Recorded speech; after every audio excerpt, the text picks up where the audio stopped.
Hello and welcome to the Undressing the Spirit podcast, where sex and spirit go hand in hand. Join me, Tamara Powell, on a no-holds-barred adventure into the psyche and beyond every conceivable limit.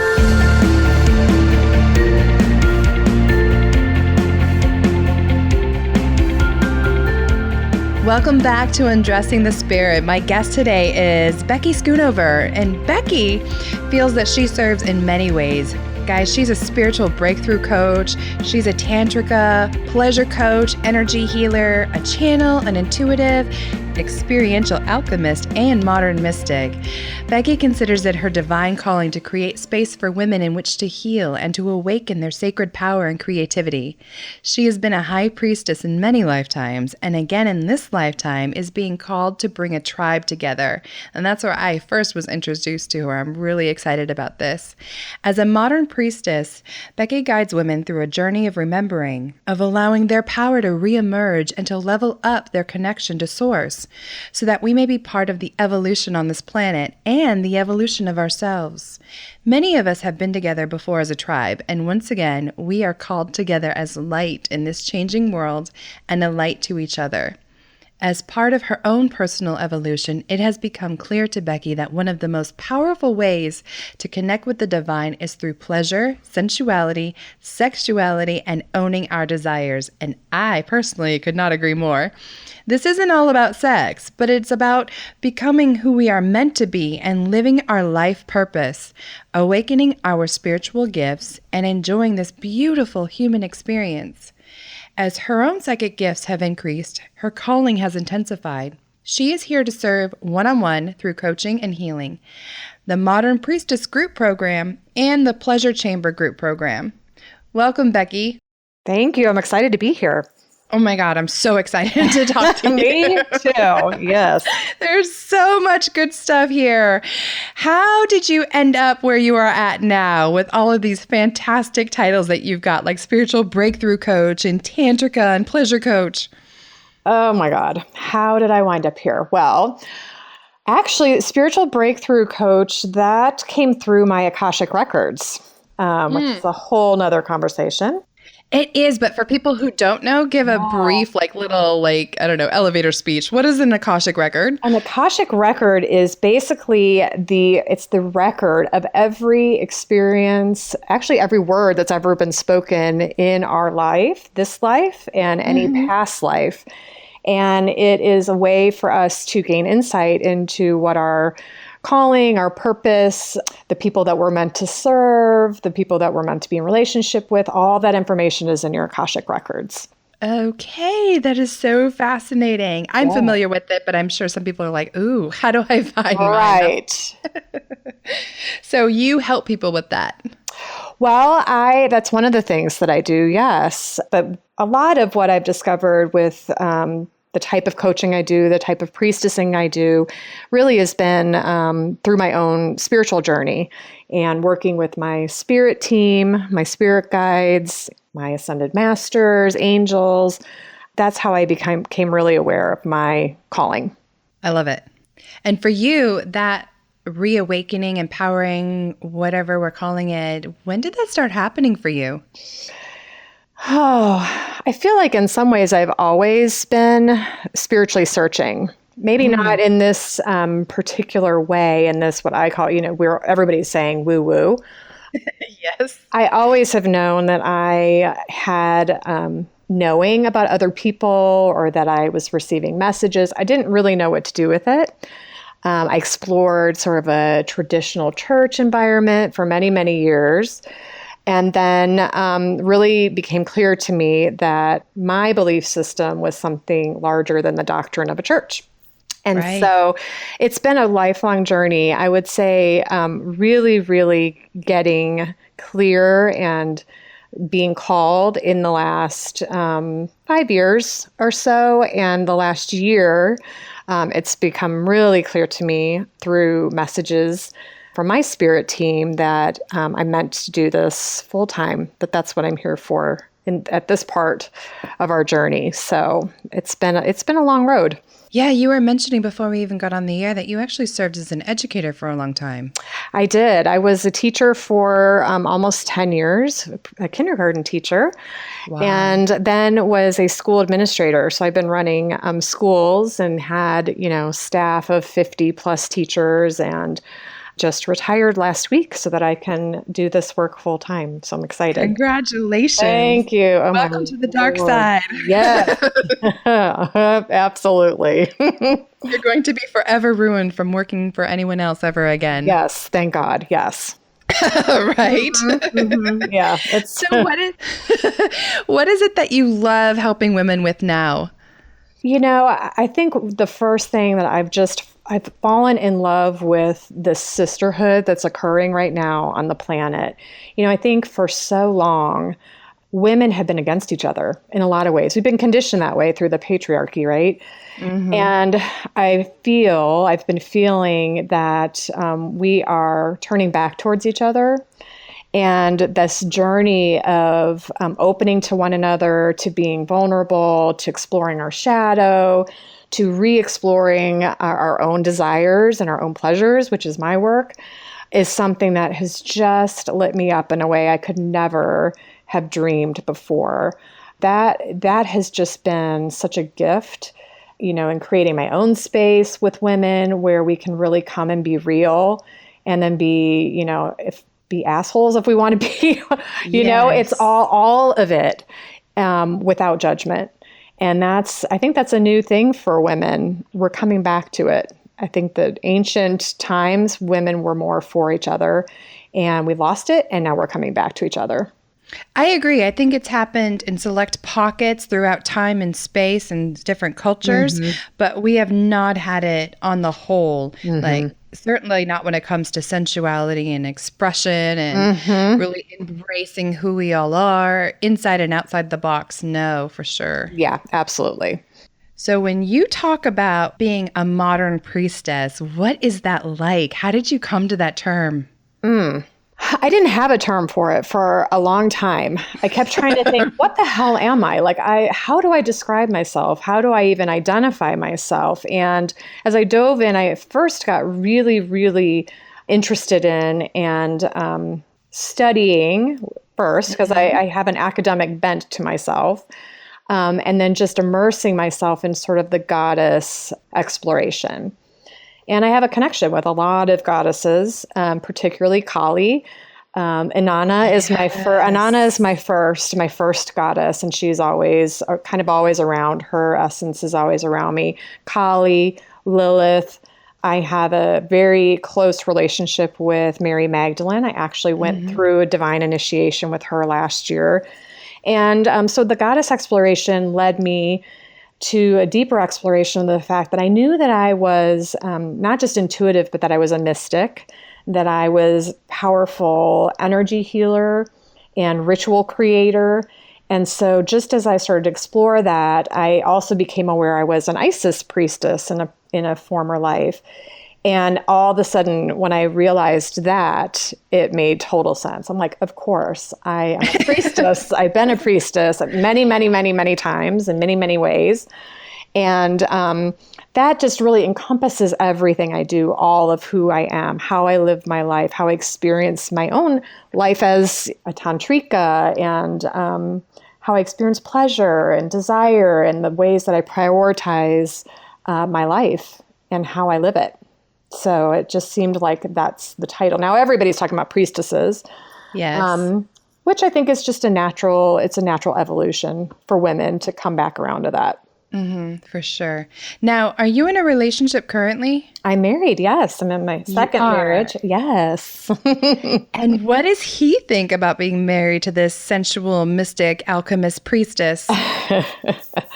Well, does his eyes ever glaze over? Like, okay. Yes, because I'm actually married. He's just a absolutely gorgeous, lovely man, but comes from a very conservative Catholic background.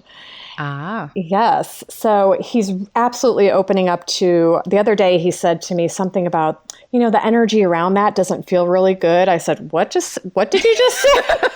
I was like, all right. But, it's just been fascinating to watch him start to explore the edges of his own belief system. He absolutely was funny when I finally had the guts to tell him, like, I'm a psychic. This is one of the things I do. He was like, yeah, I know. Like, he just, of course you are. Like, I mean, and I would agonized over telling him. And it was just funny because I do oracle readings. He'd be like, what are you doing? I'm like, oh, I'm doing a card reading for somebody. And he would just say, oh, okay. Never asked me a thing about it. Now he wants to know more. But literally went on like that for a couple of years where he's just like, okay, you do your thing. And I think he maybe was afraid to even ask because he figured he might, burn in hell. That Catholic part of him was concerned. For sure. But you know what I love about that he faced that edge. I was just doing a live video on markers of healthy relationships and the whole being able to gift one another with their own path, right? Yes. And respecting one another's autonomy with just like curiosity and openness is so vital for a thriving long-term relationship. And I love that you two come from perhaps mixed background, right? Yep. And somewhat conservative, but I can so relate to that with my own relationships. And it was really funny. Just the other day, similarly to yours, actually it was just this morning, my boyfriend was saying how he fell asleep on Valentine's Day, right? So the whole intimacy thing. Yeah. Well, yes. Luckily I'd gotten it in the morning, so I wasn't mad. But yeah, he fell asleep, and this morning he was like, I can't help it. Your bioenergy field just made me so relaxed and comfortable. God, hilarious. And I had the same reaction. I was like, are you quoting me now? That's fantastic. Yes. Yeah.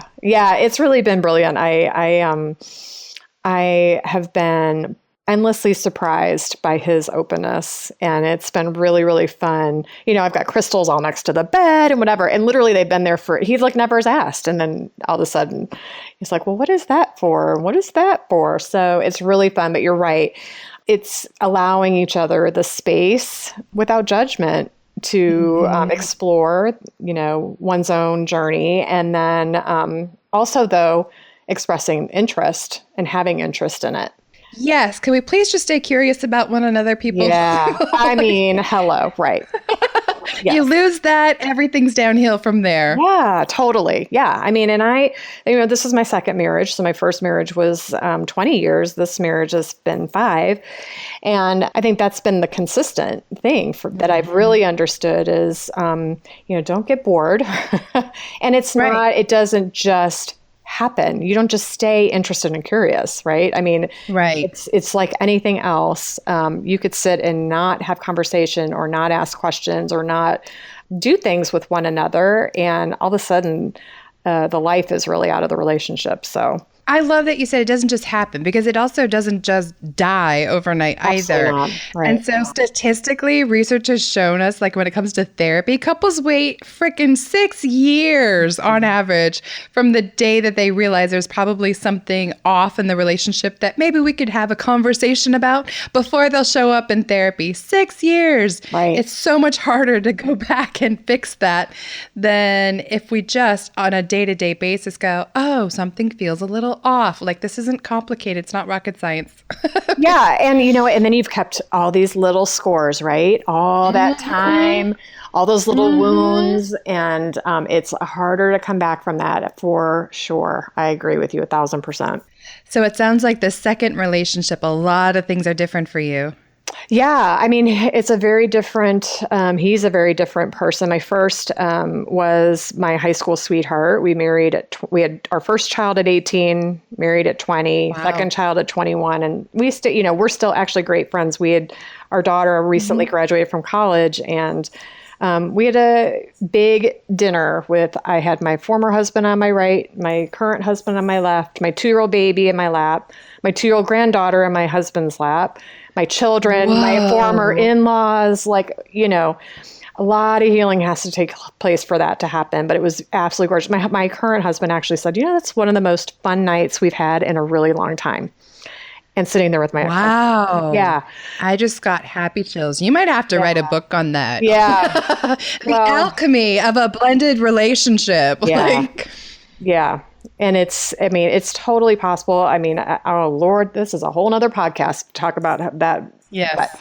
But yeah, it's just, it's a level Thanks of for awareness. offering to come back, Becky. Yes. We have another topic to talk about. Fabulous. Yes. What were you going to say? Just that I think it's a level of consciousness that always needs to be part of any relationship, whether it's a romantic relationship or a family relationship, siblings and parents and children and all of that. When you bring that and you bring the intentionality to be present, that's really what allows you to have healthier relationships. And healthy doesn't always mean perfect. It just means healthy. Yes, spot on. Just like I might eat an Oreo or a Big Mac once in a while. I'm not perfect, but let's hope you're getting more nutrition in than you're putting shit in, right? Like, exactly. Right. Give me some nachos. Yes. Yes. Love me some nachos. I want to hear about this pleasure chamber group. I am so intrigued and excited at this idea. Yes. Pleasure chamber. Well, that is another piece of my existence that came out of my Akashic records. I had been really tap dancing around this idea of pleasure. I knew what I believed about pleasure and the connection to the divine. And what I was slightly, I think where I had fears around it was around the sexuality, sensuality part. Just in bringing that to the public. Then I got really clear that was the work and that I have people I meant to serve. I have soulmate relationships with people whom I'm meant to serve here in that space. And it's really an exploration of how we can connect to our spiritual gifts through our own pleasure and desire. So I believe that the things that we desire, the things that bring us pleasure, the things that we enjoy are like little breadcrumbs from the divine. And I use the term divine. I will say divine, source, spirit, universe, God, goddess, whatever that word is for you. But I feel like they're little breadcrumbs. They're little pieces of how we can connect with the divine. And when we do, it brings us to a more aligned, centered place, which then means we are going to open up our spiritual gifts. We all have spiritual gifts. Mm-hmm. And once that occurs, then we are truly the creatrix of our lives. We are living in more abundant flow.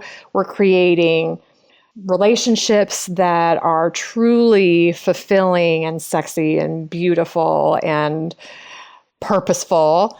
We're creating the money, the careers, the lives that we were brought here to create. So it starts with pleasure, starts with desire. And that's the exploration in that group.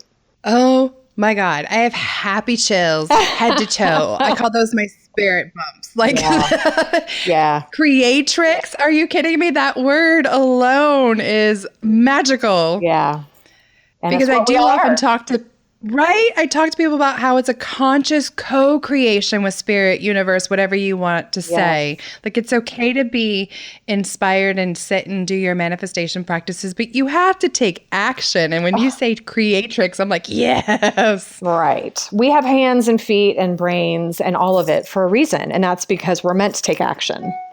We're to be, inspired and aligned and get in the flow, which is that big term everybody uses now. Mm-hmm. But if you just sit and expect someone to show up at your door with a beautiful, man or woman and a bag full of money, well, you're going to be waiting for a while. Damn it. Yes. Damn it. Right. So I do know what it's co-creation. When you said co-creation, that's exactly right. You know what else I really love about your message is the idea of teaching people that they all have spiritual gifts. Absolutely. Like, this isn't some giant mystical secret society that we're going to have to initiate you into. You got to say the right words, know those buzzwords like flow and alignment, or you're not going to do it right. Like, there's no one way to do it, that everyone is gifted. Yes. No matter what your worldview is. And that it can be fun. The idea of focusing on pleasure as a way to connect with those gifts is frickin' brilliant and fun and genius. Yeah, because I mean, contrary to what, some of the religious doctrine might tell us, life is not meant to suck. Thank you. It's Say it again. Life is not meant to suck. Not meant to suck. And, and as women, we have gone through a period of conditioning where we are fed a line of bullshit, especially around spirituality, where it's all self-sacrificing, right? And we have to put everyone else ahead. We have to, put your children first, your husband first, your job first, your parents first. And we're supposed to, give of ourselves. I call BS. I have said in my group, and I say it to my clients, it is 2017, particularly as a 1 year, is the year of self. And as women, we need to come back to even becoming aware. For a lot of women I work with, it's even becoming aware of what brings us pleasure and what our desires are. So many of us have absolutely divorced ourselves of that awareness. And it's a huge step just to, do I even like cream in my coffee? Or does my husband just pour it that way every morning? Yes. It's the big and the small things that we're becoming aware of again and owning again and embracing again without guilt. That's the key.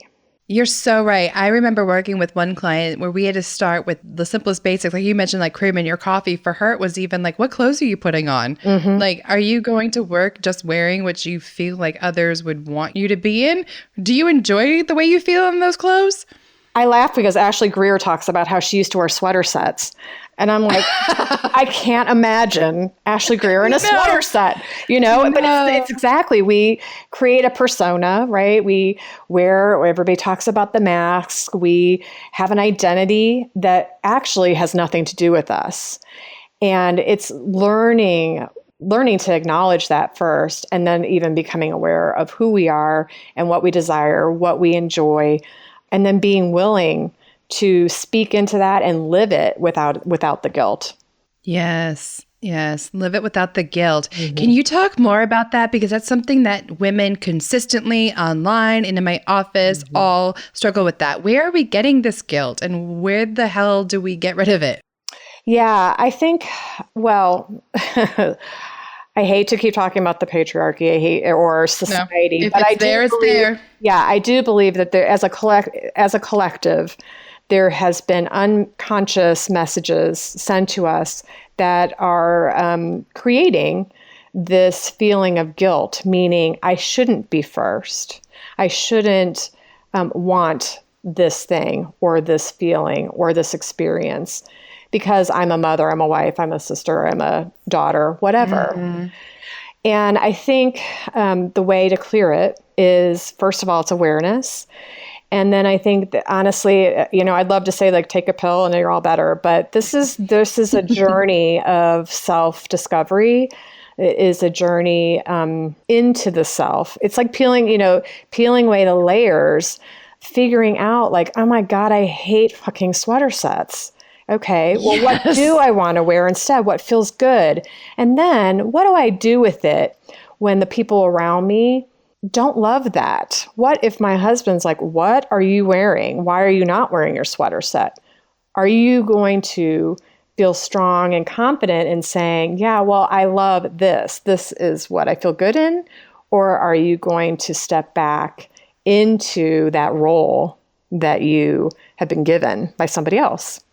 And so it is a lot of self-discovery, and it is a lot of needing our sisters to support one another in that journey, because I don't believe you can go it alone. I think we really need each other to support each other and hold each other accountable to some degree of, but you said you hated sweater sets. Why are you going back to that, right? Yes. So it's necessary for us to be creating those tribes again, to create those temple spaces again, in order to break free. I mean, these are some deep, deep-seated messages and indoctrination that we've been experiencing for, millennia at this point. And so it's not a simple answer. I'd love to say it was. I actually think it's going to be a lifetime journey for most of us to really own it. Because there are moments where you're like, oh, I don't know. I don't know if I feel brave enough. Like, do I feel brave enough to tell my family or my husband that I'm psychic? Do I feel brave enough to say, I want my boobs to show? Do I feel brave enough to say, I want you to go down on me? Do I feel brave enough to say whatever the thing is, right? And it doesn't mean blowing up your life. It just means becoming aware and recognizing that it's so important for your wholeness and for you to live as you were intended. So good. Two things that you said just jumped out at me. The first one being like, I think in some ways it is more simple than people would think, but simple does not necessarily mean easy. Right. And so it sounds like you're saying it's about reawakening to your own authenticity and then having the relationships, the support system around you to mirror that back to you and to cheer you on while you're doing it. Right. And, the first step is it is simple, but not easy, because so many of us have worn masks and roles for so long. We actually believe that's who we are at the beginning. Right. At the beginning of the journey, you do. You're like, well, I'm a mother. I'm a school administrator. I'm a blah, blah, blah, right? I'm a psychologist. Whatever that thing is, you've completely enmeshed your identity in that. And so when you start pulling those layers away, it can be terrifying. It brings up all kinds of shit. But once you are like, oh, it's like you feel like you can breathe. Once you've... Well, yeah. You've gotten rid of those boxes that are just illusions anyway. Total illusion. Yeah. But I think as sisters, or those of us who are maybe in a different place on the journey, as we walk it with our sisters who are just starting, for example, I think we need to be very sensitive and encouraging to the fact that for some women, that can feel like life or death to remove those roles and those masks. And so I think that's where the tribe and I call it in my group, for example, I refer to it as a temple space, that's the necessary place to come to feel safe. And like, I'm not going to die if I let this go. Right. No, in fact, you're reawakening, you're finding new life. Yeah, totally. Mm-hmm.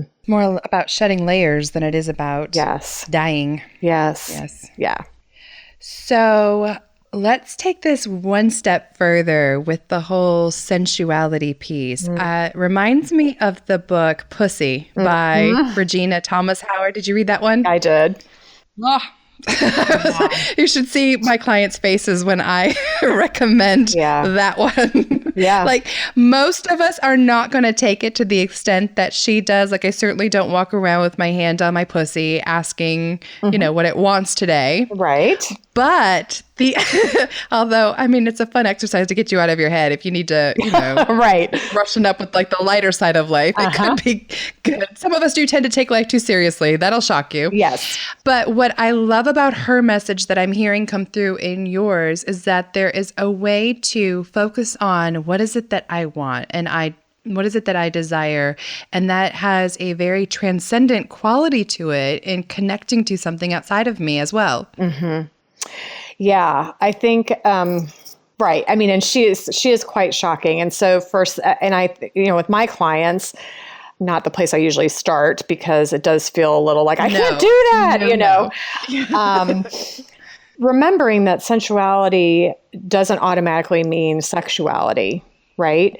They have a relationship, but for some of us, the act of becoming aware of your own sensuality, which is your own experience with the physicality of your being, it can be every decision I make, and I'm not talking about sex right now, but every decision I make about my experience in life is tied to my sensuality. So it can be as simple as I am absolutely thoughtful and intentional about like the body oil I put on my body.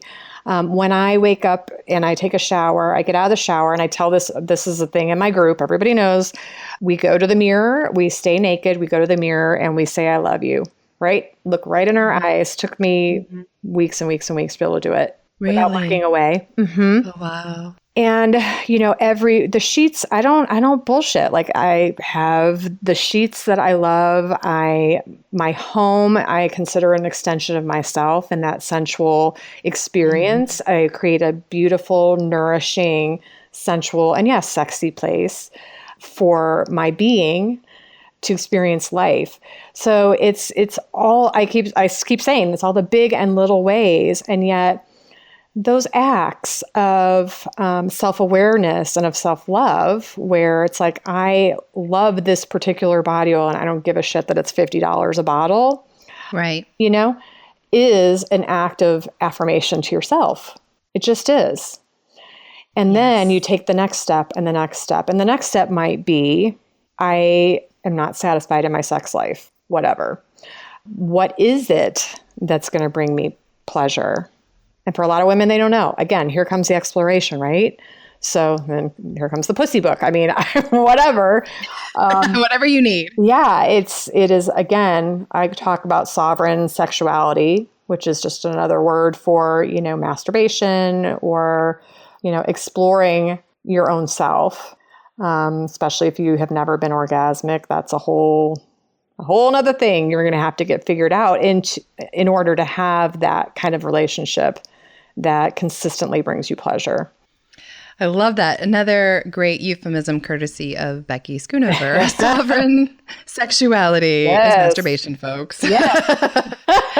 Are you Facebook likes that a lot better than masturbation. That is a whole nother business podcast on how to get Facebook to approve your ads when you talk about intimacy, which is my new word. Yes. All the things. Yeah. That reminds me of that Seinfeld episode. Are you master of your domain? Yeah. Right. And everybody tapped out one at a time. But yes. And so many women, they get scared about having to have these conversations. And so taking it back to the creamer metaphor, that's something that I will often remind them of like waking up to you and what is it that you want. Almost anything can be sensual, going through your senses to include, what does this cup of coffee smell like, taste like, feel like going down my throat? What does the water feel like running down my back in the shower? Do I like this shampoo that I'm using, or am I just using it because that's what my parents bought me 40 years ago? Yeah. It is really funny how slowly over time we allow choice after choice after choice to be taken away from us. Yeah. And it's like we get this weird mindset that work has to be hard, relationships have to be hard, business has to be hard. No, it doesn't. Well, it's funny, like the coffee creamer thing, that I always think about that as I was working with a woman who, this was part of her, she was exploring, like, what do I like? What do I want? And her husband, since their marriage, I guess maybe he learned it from his parents, had brought her a cup of coffee every morning. He made her coffee. Aww. And exactly. So there was some guilt around this because she thought, I'm so lucky, most women don't have a husband that does something so nice for me. And yet the reality was she hates coffee. Oh my God. Yeah. Yeah. But literally, this is like 20 years into the marriage. His drink could not tell him. Right. Oh, so, sweet girl. I know. So it's like one of those, that's such a simple example. And yet it took a lot of courage for her to be like, oh my God, I have to tell you something. He was like, why? And literally, she was so afraid. And then he was like, why in the hell didn't you say something? I would have made you anything.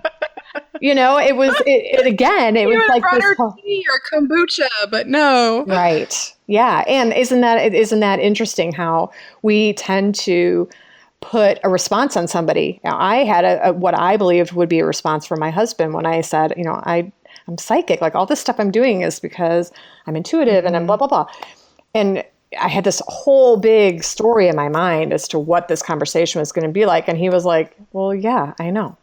I was like, wait, what? That's it? That's what I literally had gone for years anticipating something that was not reality. And so that was a similar. So that's why I use the coffee creamer, as an example, because it is all those little ways that we're giving away. I think she at the end was like, well, maybe I do like coffee. Like she had just absolutely lost sight of what really she liked. Too funny. Mm-hmm. There's an interesting paradox, I think, to that as well with relationships, and that not only are we operating on these internal scripts, which may or may not be reality, folks, but when we hold ourselves to these scripts, sometimes because like we don't want to offend the other person, like that wife was missing out on the piece that her husband wanted her to be happy. Yes. And so we cut our lovers off, whether it's going down on us or bringing us coffee, from the opportunity to serve. The people pleasers who are always in give, end up, I'm going to step on some toes here, but you're actually being selfish, egocentric, and not in a pathological, psychotic way. Not saying you're an asshole. It's so well-intended, but it's unhelpful because part of the love experience is that ebb and flow, give and take, receive, let me pour into you. Totally. And it's like that with anything. I think about, a job, or you're hanging onto a job too long because you're afraid to leave or whatever. If you turn it around and think about you're actually preventing someone else who's meant to be doing that job right then. Yes. The opportunity to do it. And it's exactly like what you're saying. You're not allowing a beautiful expression to occur and denying yourself at the same time receiving love and affection in a way that is meaningful to you. Yeah, and you know what? There are no medals handed out for suffering. No, good Lord, right. Stop it. Where did we learn that? Yeah. I don't know. Yeah. Well, lots of places I do know, but I know. Yeah. Right. Oh my God. I feel like we could talk another 4 hours. This has been such a pleasure. Thank you, Becky. Thank you. I know. It was fun. If you could give the world one message, I know this is a huge question to ask you. What is it you'd want women listening to hear and know? I want them to know that, well, as we said before, life is not meant to suck. And it can be such a beautiful experience. And you're meant to come forward in your life in the way that you were intended, in your wholeness, in your power, and live by experiencing your pleasures and desires. Those dreams, those pleasures, those desires were gifts to you from the divine. You're meant to receive them and stop denying it. Stop denying and feeling that you have to live as less than. Oh, that's some gospel truth right there. Truth bomb from Becky Schoonover. Tweet people? Yes, retweet right now. Where can people find you, hon? I have a website, which is www.inblooms.sacredwisdom. And there's all different ways you can work with me there. I also have a really beautiful, I call it a temple space, but it is a group on Facebook, which is Modern Priestesses. And it's a really highly engaged, beautiful group of women there, really powerful, just all walking the journey really authentically. Although some of the girls there say we're like spiritually sassy golden girls, except not old. Yes. It's like fun, hanging out with fun spiritual girlfriends. But there's some real shit that goes on there. So we love it. And we'd love to have you there also. And then we're going to be relaunching a Modern Priestesses group coming this spring. And then also the Pleasure Chamber will be opening back up this spring in April, end of April. Fantastic. Yeah. You are definitely magical. Thank you. Thank you so much. It was fun to be here.